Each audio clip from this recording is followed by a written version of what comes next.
আজকে দুপুরে লাঞ্চে বানিয়েছি চিকেন কষা। তো চলো সেটাই তোমাদের সাথে শেয়ার করি। এদিকে তেল গরম হয়ে গেলে ফোড়নে দিয়ে দিব গোটা গরম মশলা, সাথে কুচনো পেঁয়াজ, আর সাথে একটা দিয়ে দিলাম কাঁচা লঙ্কা একটু ফ্লেভারের জন্য। দেখো পেঁয়াজটা একটু ব্রাউন হয়ে গেছে। এবারে দিয়ে দিব আদা রসুনের বাটা। তো পরিমাণটা একটু কম দিয়েছি। প্রায় আদা রসুন বাটাটাকে 1 মিনিটের মতো ভেজে নেব। এরপরে দিয়ে দিব কিছু গুঁড়ো মশলা, যেমন এখানে স্বাদ মতো লবণ দিয়ে দিলাম, আর সাথে দিয়ে দিলাম হলুদ গুঁড়ো 1 চামচের মতো।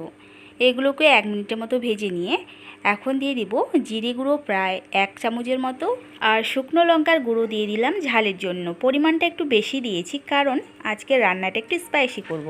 তো মশলাটাকে প্রায় 5 থেকে 6 মিনিটের মতো কষিয়ে নেওয়ার পরে এর মধ্যে ধুয়ে রাখা মাংসটা দিয়ে দিব। তো মাংসটাকে এভাবে ভালো করে প্রায় 10 মিনিটের মতো কষিয়ে নিতে হবে, যাতে এদিকে মাংসটা ভালো করে সিদ্ধ হয়ে যায়। একটু ঢাকা দিয়ে দিয়ে কিন্তু মাংসটাকে সিদ্ধ করতে হবে।